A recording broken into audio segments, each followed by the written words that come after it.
Friends, मैं Shyam sir आज आप लोगों को नरेशन बतलाने जा रहा हूं जो प्रतियोगिता परीक्षा तथा अन्य बोर्ड परीक्षाओं में पूछे जाते हैं और मैं आशा करता हूं कि नरेशन आपको बहुत ही आसानी से समझ में आ जाएगा और अगर अच्छा लगे मेरा पढ़ाया हुआ तो मेरे चैनल को लाइक और सब्सक्राइब जरूर करें ताकि जितने भी वीडियो हम इस चैनल के माध्यम से अपलोड करें वो जल्द से जल्द आप तक पहुंच जाए। धन्यवाद। तो आइए आज नरेशन पढ़ते हैं। तो नरेशन का अर्थ होता है कथन। नरेशन बना है क्या से? तो नरेशन नैरेट शब्द से बना है।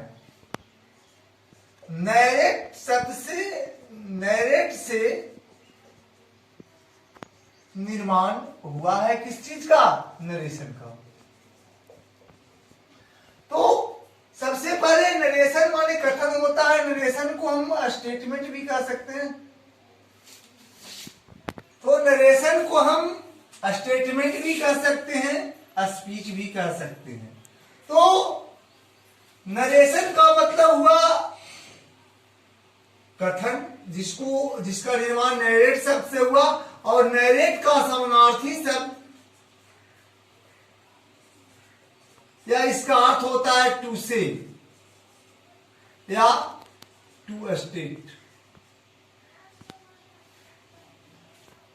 तो जब हम किसी के बारे में कुछ कहते हैं वह बात नरेशन कहलाता है, कथन कहलाता है। जैसे राम पढ़ता है तो राम रीड्स, ये वाक्य नरेशन नहीं है। जब किसी के द्वारा किसी के बारे में कुछ कहा जाए वैसे वाक्य को नरेशन कहते हैं या कथन कहते हैं। जैसे Ramu says to me I am ill. Ramu मुझसे कहता है कि रामू कहता है मैं बीमार हूं। तो रामू कह रहा है मेरे बारे में। एक कथन हुआ। कोई व्यक्ति जब किसी के बारे में कुछ बोलता है या अभिव्यक्त करता है उसे नरेशन कहा जाता है। अब नरेशन को दो भागों में बांटा जाता है। नरेशन के दो हिस्से होते हैं। पहला होता है डायरेक्ट स्पीच,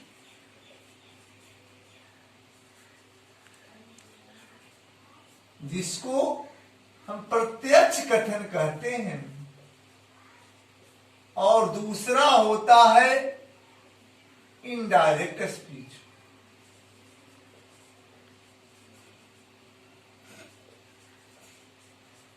इसको अप्रत्यक्ष कथन कहा जाता है। अब आइए प्रत्यक्ष कथन और अप्रत्यक्ष कथन किसे कहते हैं?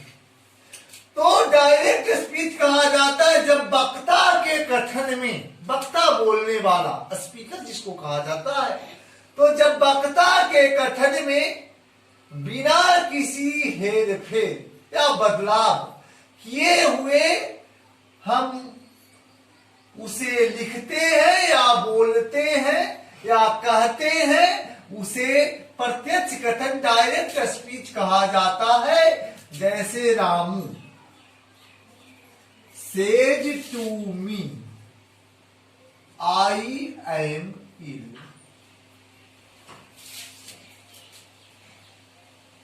परंतु इनडायरेक्ट स्पीच में जब वक्ता के कथन में कुछ हेर फेर कर या अदला बदली कर या बदलाव कर हम जो कुछ कहते हैं उसे इनडायरेक्ट स्पीच कहा जाता है। जैसे रामू टेल्स me that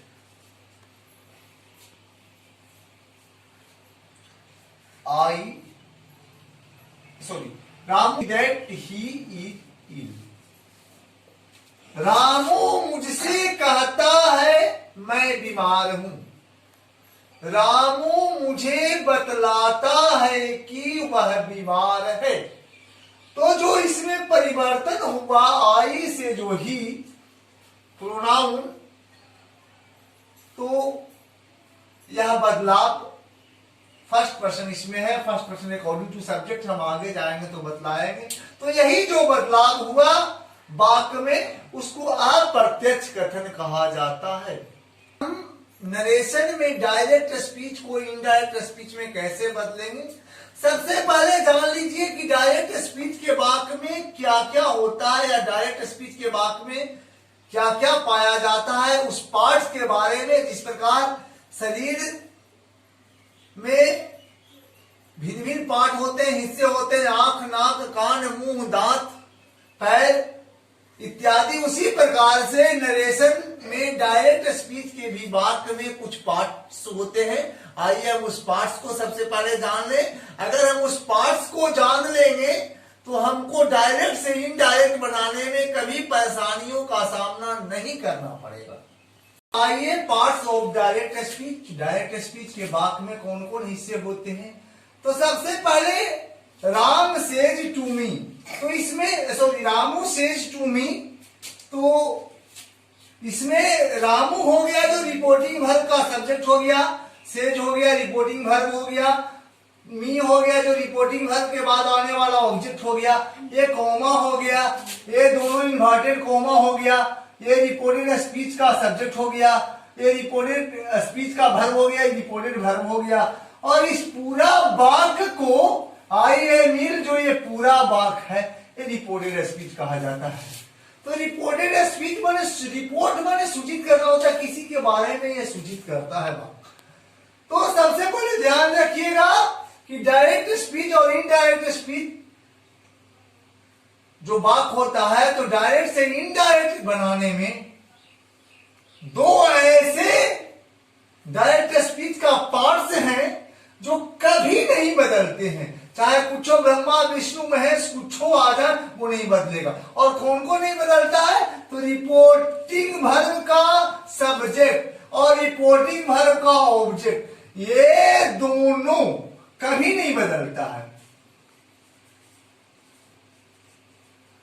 हमेशा ध्यान रखिएगा, रिपोर्टिंग वर्ब का सब्जेक्ट और रिपोर्टिंग वर्ब के बाद आने वाला ऑब्जेक्ट ये नहीं बदलता है। रिपोर्टिंग वर्ब बदलता है, रिपोर्टेड स्पीच बदलता है। इनडायरेक्ट बनाने में टू को हटा दिया जाता है, कोमा इन्वर्टेड कोमा हट जाता है। वो कैसे हटता है, हम आगे के टॉपिक में चलते हैं। तो सबसे पहले हम आते हैं कि ये जो डायरेक्ट स्पीच का वाक्य है, ये वाक्य डायरेक्ट स्पीच का है। तो इनडायरेक्ट स्पीच में इसको बदलने के नियम होते हैं और कैसे इसको बदला जाता है। तो सबसे पहले डायरेक्ट से इनडायरेक्ट बदलने में मेन रूप से किसी भी वाक्य में तीन चेंज होते हैं। फर्स्ट चेंज होता है फर्स्ट चेंज ऑफ प्रोनाउन।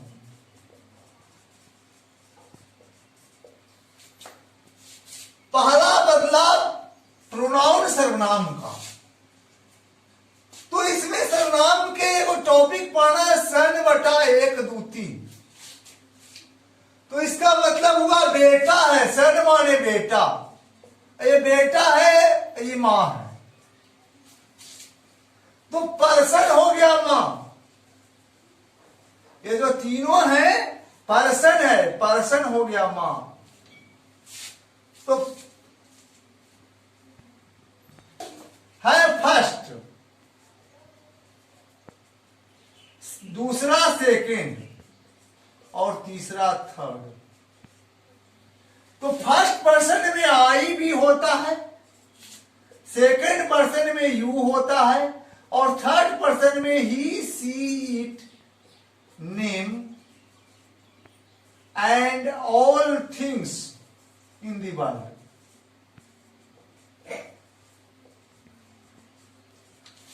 तो बाबू फर्स्ट आता है, सेकंड पर्सन यू आता है, थर्ड पर्सन में he she it name, sorry एक चीज और दे छूट गया, he she it they name and all things in the world, संसार की हर चीजें होती है। ये बदलता है कैसे?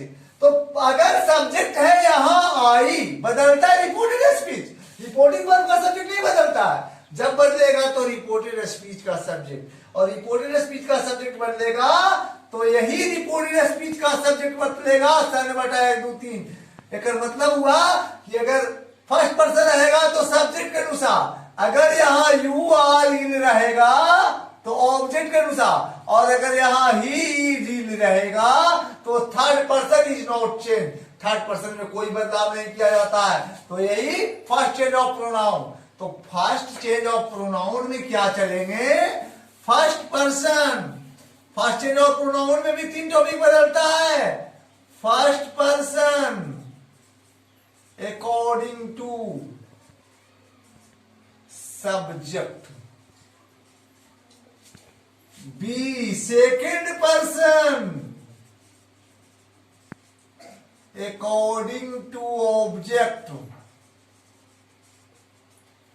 सी third person is not changed. Third person he she it they pronoun या कोई भी चीज संसार की रहे रिपोर्टेड स्पीच में तो उसे नहीं बदला जाता। तो यह हो गया फर्स्ट चेंज ऑफ प्रोनाउन बाबू। अब दूसरा है सेकेंड चेंज ऑफ टेंस।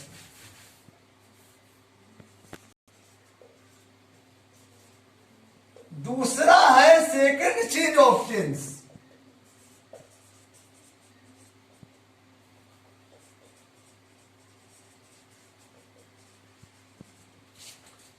तो सेकेंड और चेंज ऑफ टेंस का मतलब हुआ रिपोर्टिंग वर्ब से जुड़ा होता है। तो रिपोर्टिंग वर्ब प्रेजेंट टेंस में भी हो सकते हैं, पास्ट टेंस में भी हो सकते हैं, और फ्यूचर टेंस में भी हो सकते हैं। तो अगर रिपोर्टिंग वर्ब प्रेजेंट टेंस में रहता है और रिपोर्टेड स्पीच के बाद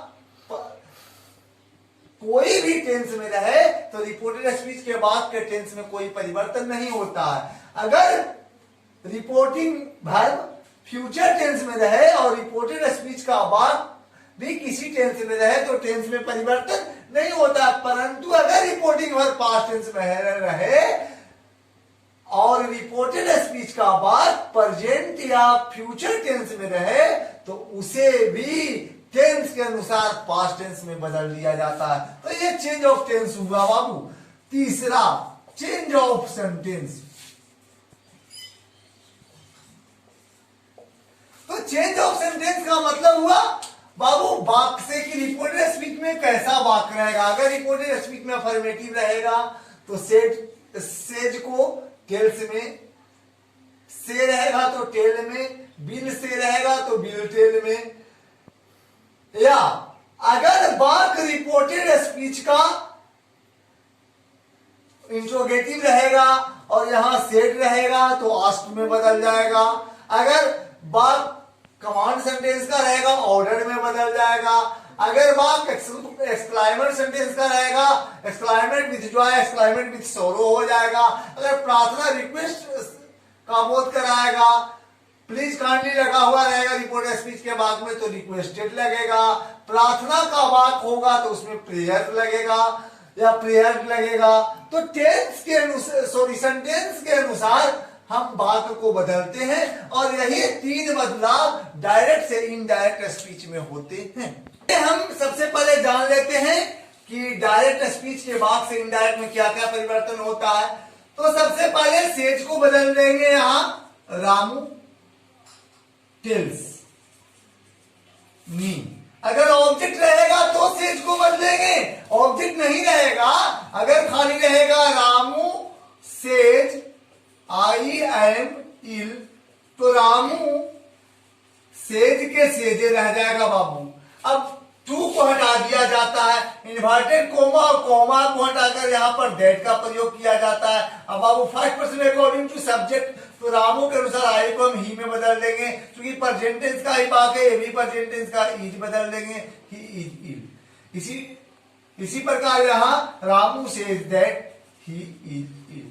अब हम टेंस की ओर चलेंगे, कैसे किस टेंस में क्या बदलेगा वो हम आगे के वीडियो जब अपलोड करेंगे नरेशन का पार्ट 2 तो हम आप लोग के बताएंगे। हम आशा करते हैं कि नरेशन का पहला वीडियो या आप लोगों को जरूर अच्छा लगेगा, और अगर अच्छा लगे तो मेरे चैनल को लाइक और सब्सक्राइब जो नहीं किए हैं वो जरूर कर दे। धन्यवाद।